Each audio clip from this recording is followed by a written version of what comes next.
You know that riff, right?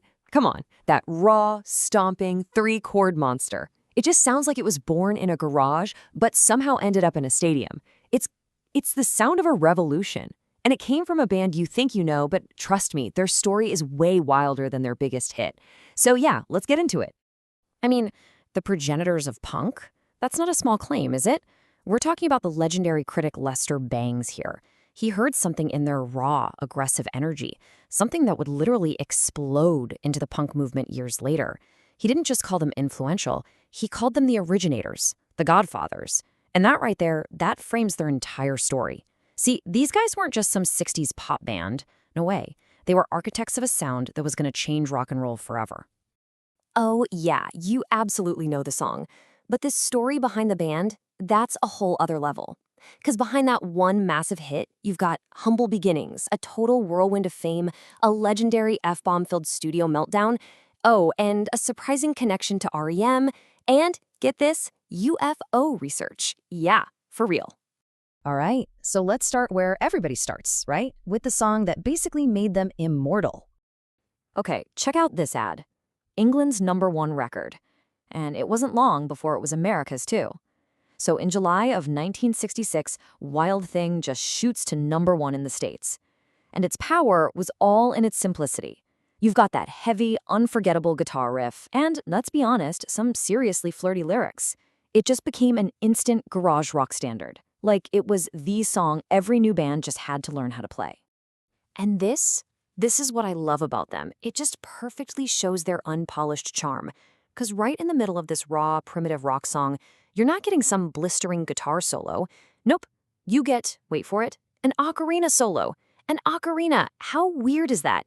It's quirky, it's strange, and it is completely unforgettable. It's exactly the kind of thing a super polished band would never, ever do. And that is pure Troggs. So that raw, simplistic style actually has a name, proto-punk. And this is the key. This is how you understand their legacy. What they were doing was stripping rock and roll down to its bare-knuckle essentials, just pure power, attitude, and energy. And they were doing it long before the Ramones ever plugged in an amp. So you gotta ask, where did this world-changing sound even come from? Was it London? Liverpool? Nope, it came from a quiet little town in Hampshire. Go figure. And here they are, the guys themselves.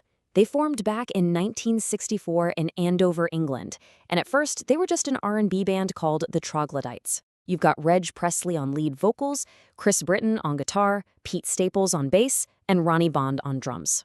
They were just a bunch of local guys who happened to get signed by the manager of the Kinks, Larry Page, and, well, they were about to have the absolute wildest year of their lives.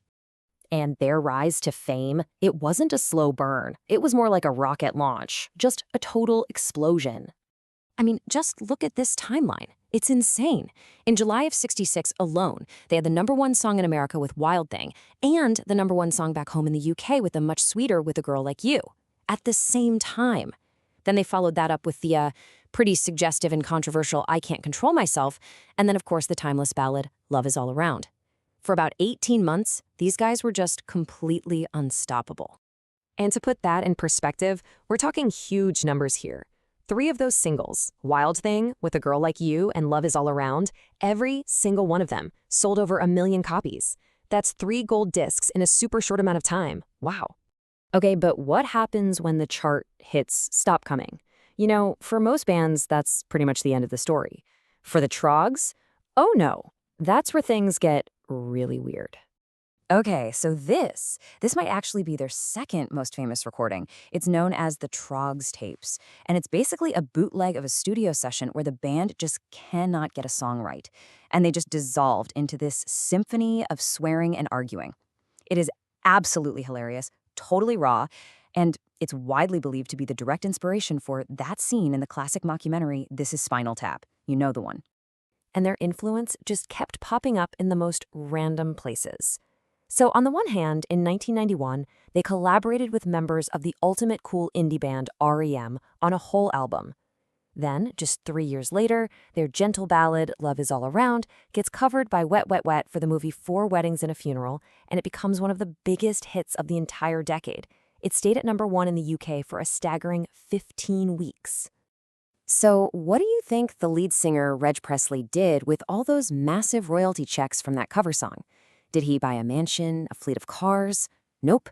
He used the money to fund his research and publish a book on UFOs, crop circles, and other paranormal phenomena. I'm not kidding. You just can't make this stuff up. And you know what? Through all of that, they just kept going. I mean, look at them here in '66, and then fast forward almost 50 years to 2014. Sure, the lineup changed over the years, but the spirit of the band, that endured for decades. It's just a real testament to their love for that simple, powerful music. So when you boil it all down, what is their ultimate legacy? What did they leave behind? Well, for starters, just look at this list. Iggy Pop, the Ramones, the Buzzcocks, MC5. I mean, this is a who's who of punk and alternative rock titans. And every single one of them pointed to the Troggs as a huge, formative influence. They heard that raw simplicity and saw a blueprint, a new way to make rock and roll. And it wasn't just the future punks who were listening. Think about this. At the legendary Monterey Pop Festival, Jimi Hendrix, we're talking about the greatest guitarist of all time, he chose Wild Thing for his show-stopping finale. He called it the British and American national anthem, right before setting his guitar on fire. I mean, that's how massive this song was. It doesn't get bigger than that. Their music has also pretty much become a part of our shared cultural DNA thanks to movies. From cool indie classics like Something Wild, all the way to massive rom-coms like Love Actually.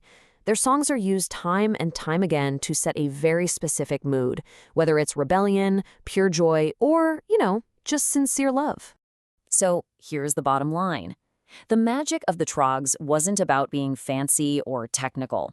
Not at all. It was about pure, unfiltered emotion. It was simple, it was raw, and it was just so unbelievably powerful. They proved to everyone that you don't need a symphony to shape the world. Turns out, all you really need are 3 chords and the truth. Look, they weren't on top of the charts for that long, but their DNA? It's embedded in so much of the music we've all loved for the past 50 years. So the next time you hear a simple driving guitar riff that just makes you want to move, just stop and ask yourself, am I hearing the echoes of those 4 guys from Andover, Hampshire? Yeah, I think you probably are.